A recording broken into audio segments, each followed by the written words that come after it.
a todas y todos de nuevo. Hoy os voy a hablar de la literatura de guerra. Las guerras siempre han sido eventos decisivos, tanto para los imperios, las naciones y los pueblos, así como también para las vidas de los individuos. En todas las literaturas y los distintos géneros que conforman el canon literario, las guerras han sido un tema destacado. La guerra es la salida cobarde a los problemas de la paz, escribió Thomas Mann, y no se puede definir de la mejor manera la situación política que no se puede resolver con palabras y aboca a millones de personas a ser víctimas de un horror que no han decidido vivir. En todos los libros en los que la guerra es la protagonista principal, los personajes normales, que están viviendo en una situación caótica y catastrófica, tienen que luchar por sobrevivir y porque la guerra no les quite lo más preciado que tienen, su individualidad.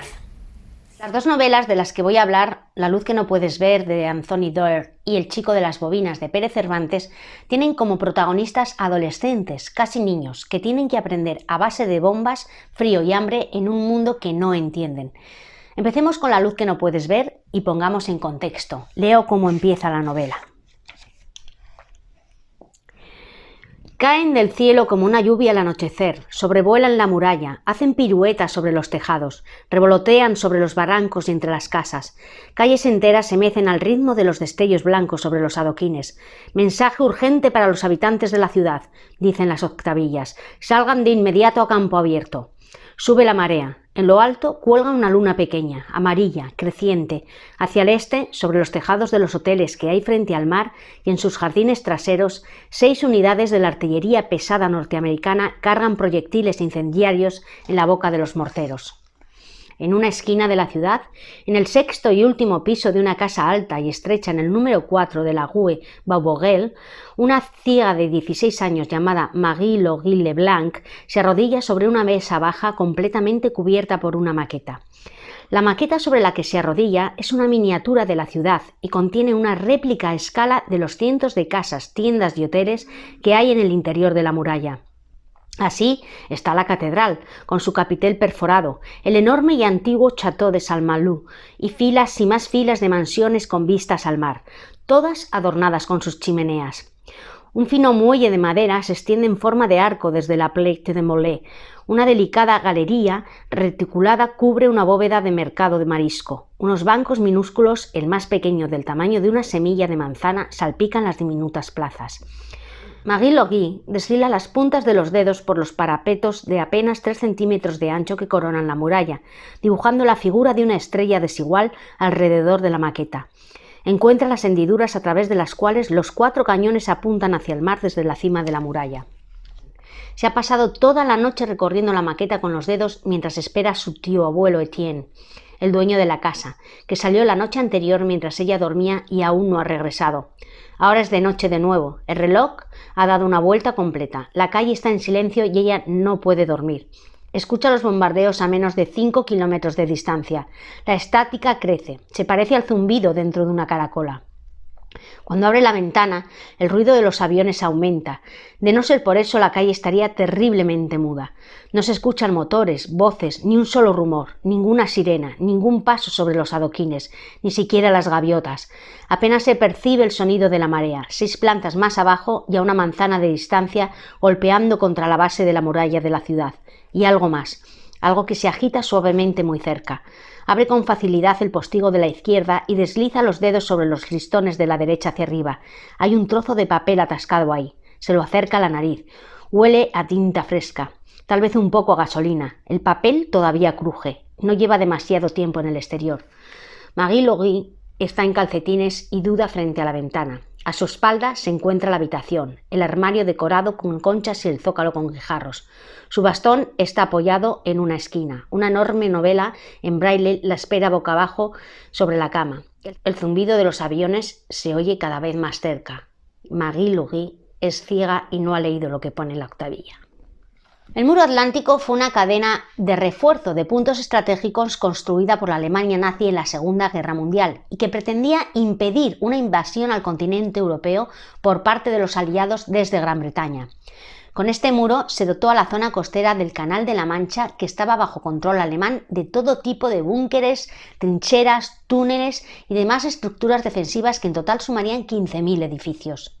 Muchos de los puertos más importantes a lo largo de la costa francesa fueron integrados en el Plan de Defensa Atlántica alemán y varias de las fortalezas costeras fueron adaptadas como bases de submarinos y se convirtieron en objetivos primarios para los aliados. Los alemanes mantenían ya muy pocas plazas en el norte de Francia tras el desembarco de Normandía, que había tenido lugar en junio del mismo año. Saint-Malo era una de ellas, que fue bombardeado hasta su total destrucción en agosto de 1944 por los bombardeos estadounidenses para liberarlo. Previamente a los bombardeos, el coronel alemán a cargo de esta plaza había ordenado evacuar a la población, pero los protagonistas de La luz que no puedes ver se quedan dentro por diversas circunstancias, y aquí es donde arranca esta novela, entre polvo, bombas, aviones asesinos, edificios destruidos y muertos. La novela está estructurada en capítulos cortos que se van y vuelven en el tiempo desde el momento de los bombardeos a las vidas previas de los dos protagonistas principales, dos adolescentes especiales que no tendrán más remedio que encontrarse para salvarse el uno al otro, a pesar de estar en bandos distintos, en medio de la destrucción total de Saint-Malo. Marie Laurent Leblanc es una niña parisina que se queda ciega a los 6 años, es huérfana de madre y tiene un padre que es uno de mis personajes preferidos en la novela. El padre es el cerrajero mayor del Museo Nacional de Historia Natural de París. Tiene en su poder algo maravilloso, las llaves de todas las puertas del museo, las llaves de todos los secretos. Además de un excelente cerrajero, es también un minucioso maquetista y construye para su hija ciega maquetas primero del barrio de París en el que viven y luego de Saint-Malo, para que su hija se las aprenda de memoria y pueda caminar con seguridad por las calles de ambas ciudades. La manera en la que Marie camina por ambas ciudades, contando alcantarillas, árboles, bancos, giros a la derecha e izquierda, plazas, puertas y todos los edificios que su padre le ha construido fielmente en las maquetas, nos acompañarán en toda la novela de una manera tan constante que hacia mitad de la novela el lector ve o no ve a través de la ceguera de Marie. Y es increíble cómo estas no imágenes empiezan siendo en color y acaban siendo en blanco y negro conforme la guerra entra en su vida. Por otro lado está Werner. Werner crece a casi 500 kilómetros al noreste de París, pero en Alemania, en un pueblo minero. Este sitio inhóspito donde los haya es un complejo minero en el que se encuentra la mina de carbón que hace unos años sepultó a su padre. De la madre no llegamos a saber nada a lo largo de la novela. Werner vive en un orfanato junto con su hermana Jutta y más niños, que está regentado por una buena mujer, Frau Helena. Cuando Werner y Jutta tienen 8 y 6 años respectivamente, ambos se encuentran en un basurero algo que les cambiará la vida, una radio. Werner posee un don innato para arreglar artefactos mecánicos y la repara. En esa radio los dos hermanos escucharán música y propaganda nazi, pero un par de años después la voz de un profesor francés les habla de ciencias y gracias a él los dos hermanos aprenden a pensar y acaban admirando a este señor. Para Marie serán los libros que su padre le regala en braille los que ampliarán su imaginación y darán visibilidad a sus días, como por ejemplo 20.000 leguas de viaje submarino de Julio Verne. Para Werner, la salvación serán los relatos sobre ciencia del profesor francés que le llegan a través de las ondas. La invasión de Francia por parte de Alemania durante la Segunda Guerra Mundial cambia las vidas de Marie y Werner, como las de otros millones de personas. La protagonista y su padre deben abandonar París y acaban refugiándose en el pueblo costero y fortificada de Saint-Malo, en el piso de su tío-abuelo Etienne, un hombre traumatizado por su participación como soldado en la Primera Guerra Mundial, que sufre agorafobia y lleva 20 años sin salir de casa. Al padre de Marie Laurent le han confiado en secreto la custodia de un inmenso diamante llamado Mar de Llamas, sobre el que además existe una leyenda maldita. Quien lo posea vivirá con una salud envidiable, pero sus personas queridas serán presas de todo tipo de desgracias. Este diamante será otro de los protagonistas de la novela, pues habrá personajes que lo ansíen y hagan del sentido de su vida su búsqueda, en mitad de una guerra que asola Europa. A su vez, Werner es enviado a una escuela de entrenamiento militar de élite, donde desarrolla bajo la supervisión de un científico un sistema de aparatos capaz de rastrear estaciones de radio, y este rastreo se convertirá en su misión particular en esta guerra. Junto con 5 hombres más, Werner combatirá al enemigo aliado rastreando y destruyendo transmisiones de radio clandestinas, ocultas por ciudadanos de a pie que intentan poner un granito de arena, pasando información codificada a través de las ondas desde el desván de sus casas. La radio como arma más poderosa que la propia aviación, manejada por hombres y mujeres que no son soldados, pero que ya no tienen nada que perder. El título de la novela no solo hace referencia a la luz que Maggie no puede ver, sino también a las ondas de radio que juegan un papel fundamental en el vínculo de los protagonistas.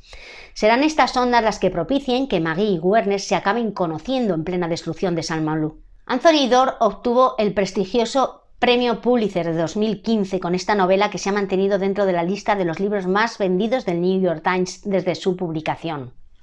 En esta novela no hay campos de concentración, pero todos los paisajes están repletos de hombres y mujeres que caminan como espectros moribundos por hambre y el frío y los días que no acaban. Estamos casi al final de la guerra y Alemania va perdiendo. Sus uniformes perfectos y soldados impolutos son cada vez menos del bando alemán, también del bando de los aliados. Los alemanes en esta novela van con uniformes arrugados, maltrechos y también pasan hambre y frío, mucho.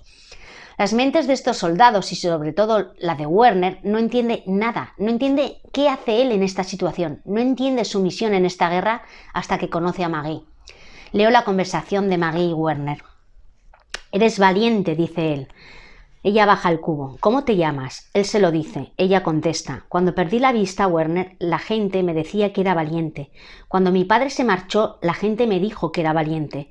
Pero no se trata de valentía, es que no tengo otra opción. Me despierto y vivo mi vida. ¿Acaso no haces tú lo mismo?». Él contesta. «No desde hace años, pero hoy, tal vez hoy lo hice».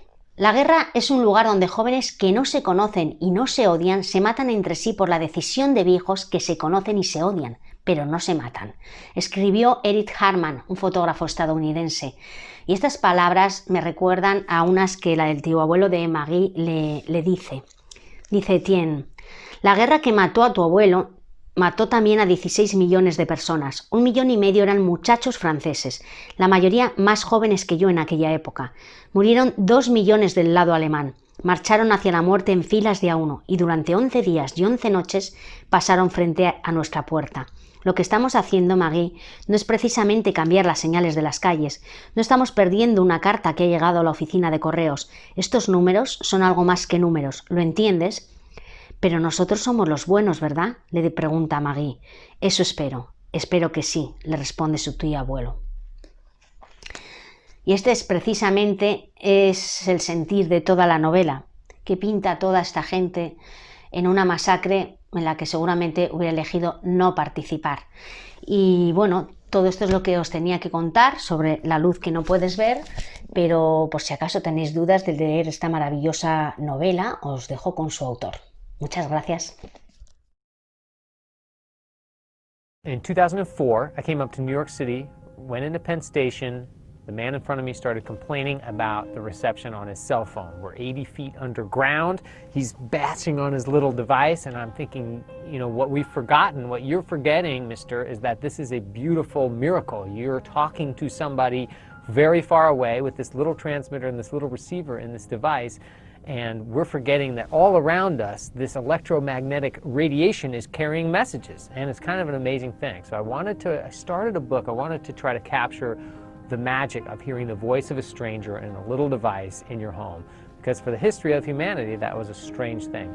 I started with a boy trapped somewhere and a girl reading a story to him over a radio.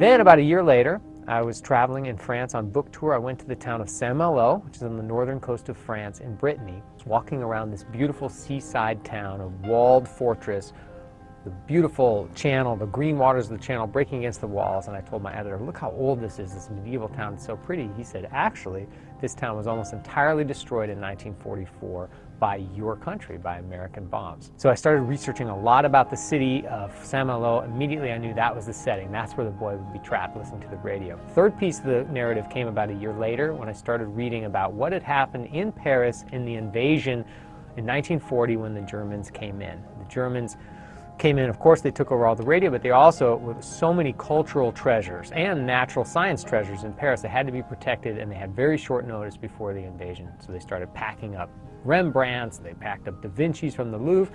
At the Natural History Museum, there were all kinds of incredible treasures. There's incalculable gold, diamonds, sapphires, all kinds of lapis lazuli, of course, so many paleontological treasures, botanical treasures, all these things had to be kept locked or moved out of the city before the invasion. I thought, there it is. I'm going to try to somehow write a novel that encompasses radio, the invasion of Paris, and this boy trapped in the city of Saint-Malo.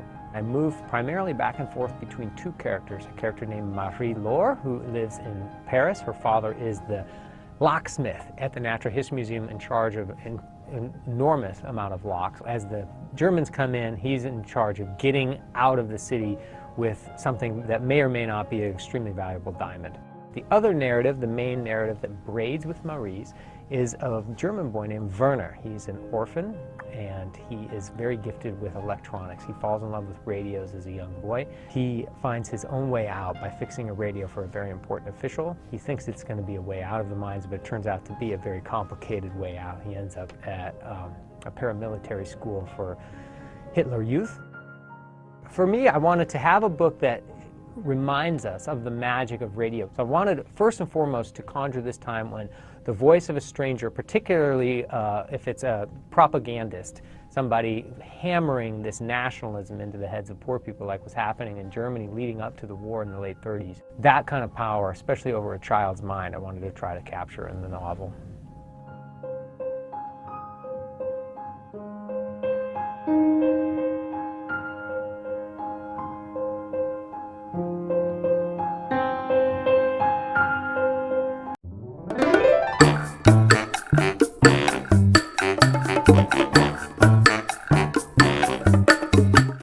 Ya estamos aquí de nuevo para hablaros de la segunda novela ambientada en guerra o en posguerra.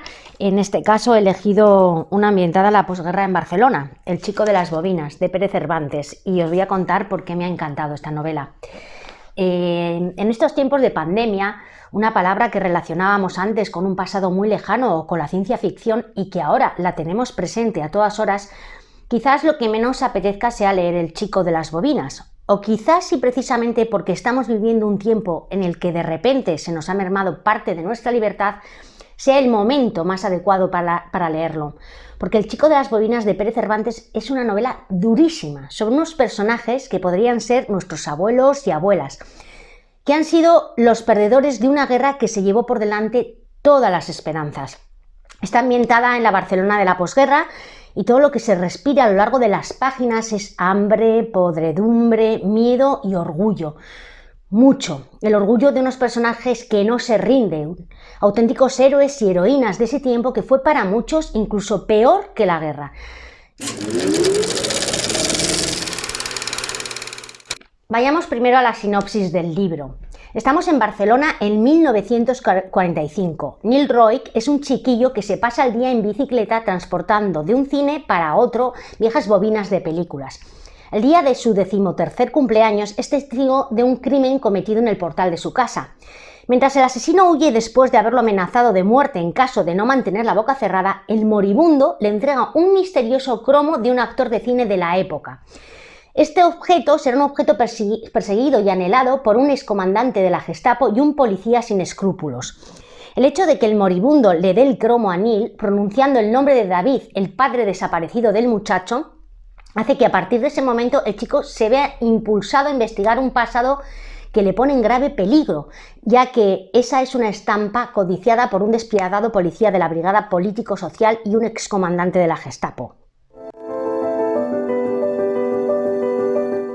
¿Sabéis? Mi abuelo tenía un cine en la posguerra. Bueno, mi familia paterna. Un cine en un pueblo, Carcastillo, que contaba por aquel entonces con unos 1500 habitantes. Y no sabéis lo que significa para mí dar con una novela donde una parte muy importante gira alrededor de los cines de barrio. Yo no llegué a conocer este cine en funcionamiento, nací en el 72 y tampoco a mi abuelo. Pero mi padre y todas las personas a las que he entrevistado debido a mi trabajo cuentan infinidad de historias.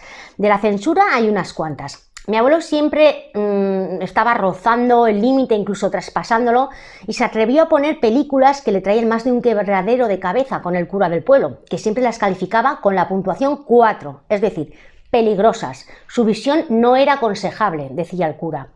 Mogambo o Escuela de Sirenas, simplemente porque Esther Williams se paseaba en bañador, eran de más de 4. Mi abuelo aún así proyectaba la película. El cura, el de mi pueblo, no era capaz de adivinar que lo que hacía al clasificarla con esa puntuación era una estrategia de marketing favorable a mi abuelo, claro está, porque aunque el cine se llenara siempre, cuanto más clasificación le ponía el cura, más sesiones proyectaba con aforo completo. Y es que este mundo mágico al que los feligreses acudían cada domingo, como ocurre en El Chico de las Bobinas, era casi místico, la única alternativa que daba respiro a muchas personas y que les hacía continuar con su mísera vida sin derrumbarse. Pienso ahora en cómo consumimos series con glotonería casi enfermiza en todas las plataformas que existen. Descubro que hay muy pocas series de las que yo me acuerde realmente y las comparo con los recuerdos que tienen nuestros padres y abuelos de cualquier película de los años 60, que son capaces no solo de contarte el argumento, sino fotograma a fotograma y de seguir pronunciando los nombres de los actores y actrices a su manera, si eran americanos, y pienso que hemos ido para atrás totalmente. Porque ir al cine antes era un ritual, uno en el que salías de casa con tus mejores galas para transportarte casi en una nave espacial. Contaba una de las anécdotas mi padre del cine de mi abuelo, y es que el cura adelantaba o retrasaba la misa a su antojo según la duración de la película, para que coincidiera siempre al final de esta. Y las chicas y las mujeres, no los hombres, los hombres se quedaban dentro del cine, tenían la obligación moral de levantarse y abandonar la sala, así quedaran 10 minutos para poner bien e ir a misa. Así que se quedaban siempre sin el final. Esto es lo que he sentido al leer esta novela, al más puro cinema paradiso, al que no puedes evitar acudir también. Y es que ni el cine de mi abuelo, ni el de Cinema Paradiso, ni el del Chico de las Bobinas es un cine de gran glamour o de grandes estrenos, sino un cine local, un cine donde conoces al que está sentado a tu lado, un cine de sesión continua, de fotos de las escenas destacadas de la película en la entrada que te producen salivación, porque esto es solo la antesala de lo que vas a disfrutar. Un cine que yo llegué a conocer muy poco y del que tristemente ya no queda nada. El cine es la más grande y bella mentira. Todos aceptamos que nos engañen con una historia bien contada, que nos lleven a lugares inexistentes, que nos hagan soñar con besos irreales. Depositamos nuestra fe en las palabras de un vaquero, de un detective o una mujer fatal que desaparece de nuestras vidas en cuanto regresa la luz en la sala. Es sin duda la mentira más aceptada. Escribe Pérez Cervantes, no son palabras mías.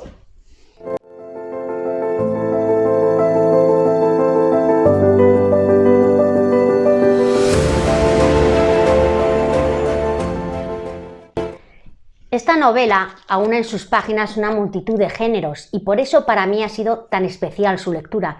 Por una parte es una novela histórica que nos muestra la realidad de una Barcelona de posguerra donde la pobreza y el hambre se respiran y sus habitantes caminan derrotados con un único fin, sobrevivir al día siguiente. Leo en palabras de Pérez Cervantes cómo describe él esta ciudad. La ciudad es una pintura al óleo de tristeza llena de gente, resignada que jamás recuperará la sonrisa. Y yo soy una de esas personas. ¿Qué podemos esperar de un lugar donde los chinches, las pulgas y las ratas habitan en nuestras casas? Aquí ya nadie se atreve a ver las cosas como son, y sí como quieren que las veamos. Una Barcelona llena de contrastes, donde las clases más desfavorecidas malviven, con hambre, miedo y carestía de productos esenciales. Y en una gran parte de los hogares las mujeres se convierten en el único sostén económico, viéndose obligadas a vivir mil penurias y llegando incluso en algunos casos a tener que prostituirse para sacar adelante a los suyos.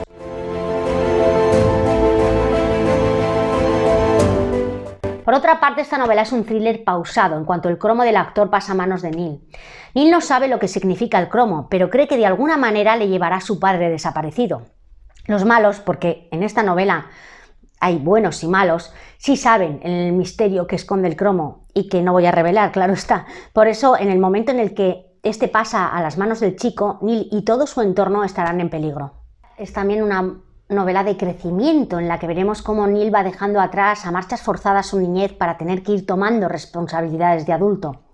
Pero también es una novela negra que nos muestra ese lado oscuro del alma humana, tanto de los que no tienen más que ese lado oscuro como la de aquellos que, pese a su bondad, también tienen un hueco para el mal en su interior, aunque el protagonista indiscutible que posee un alma negra es el inspector Valiente, un malo malísimo que ha perdido toda humanidad, que tortura y asesina con la misma frialdad con la que le daría una patada a una piedra sin importarle dónde ha caído o en cuántos pedazos se ha hecho añicos. Este Víctor Valiente, nombre apropiado que le ha dado Pérez Cervantes haciendo un oxímoron, no tiene alma y me recuerda un poco al carcelero y después policía Javert de Los Miserables de Víctor Hugo, aunque Javert al lado de Víctor Valiente parece un ángel.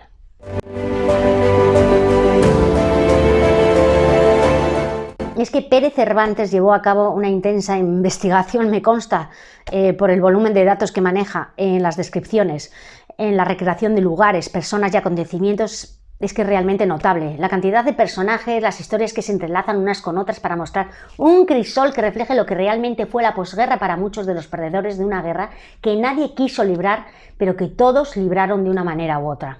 En El chico de las bobinas se mezclan la resistencia antifranquista, en la figura ausente del padre de Nil y en un grupo de locos soñadores que ponen en marcha un cine refugio a modo de secta secreta. La venganza encarnada por el inspector valiente, el amor que surge entre Nil y Lolita y la fortaleza, representada por la madre de Nil, Soledad. Hay además todo un elenco de personajes secundarios que malviven del extraperlo, la prostitución, el pillaje, que sufren la crueldad y la violencia de la brigada político-social, policía secreta en los tiempos terribles de la dictadura franquista.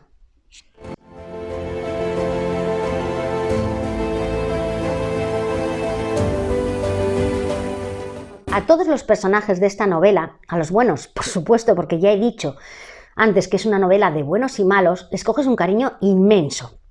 A Nil, el protagonista, porque entre la situación que le toca vivir, el cromo que se esconde para él mismo y por el que es perseguido sin saberlo, y las cosas que le pasan propias de un adolescente, con el amor, por ejemplo, va madurando sin perder en ningún momento ni la bondad ni la inocencia.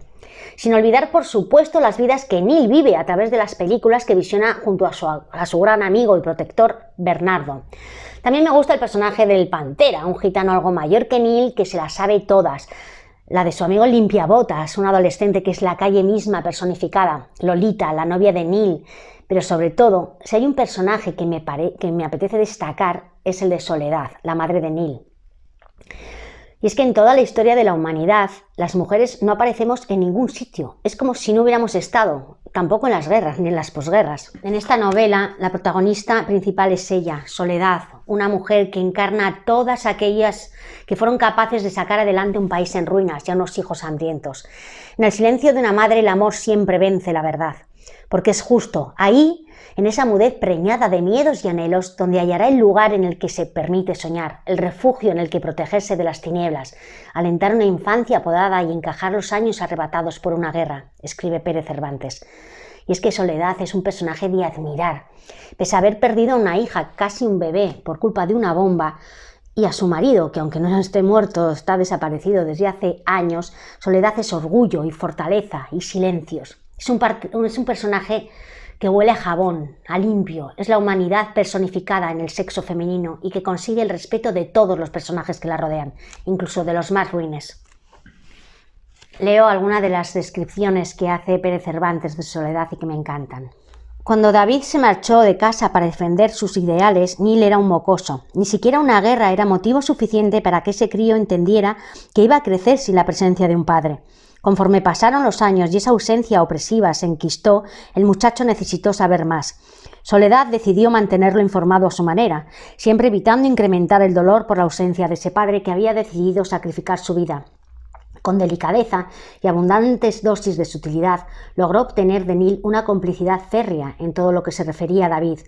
No eran pocas las ocasiones en las que el muchacho le había demostrado que se había convertido en un hombrecito mucho antes de lo previsto. Soledad aprendió que la madurez de una persona es siempre proporcional a las penurias y al hambre que pasa.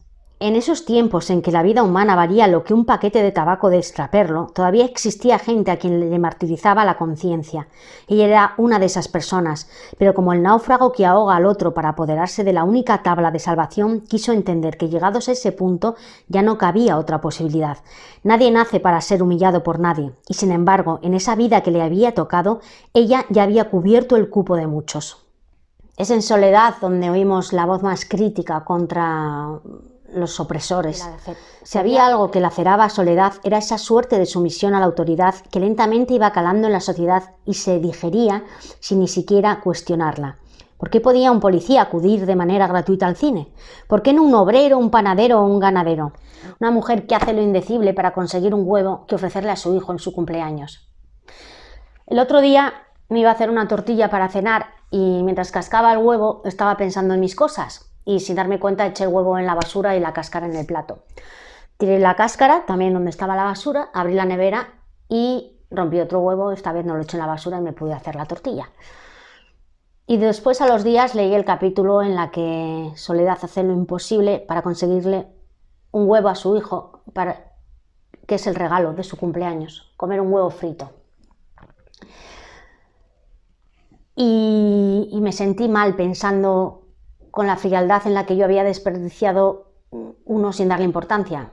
Y es que leer es una de las mejores medicinas que existen para apreciar lo que tenemos.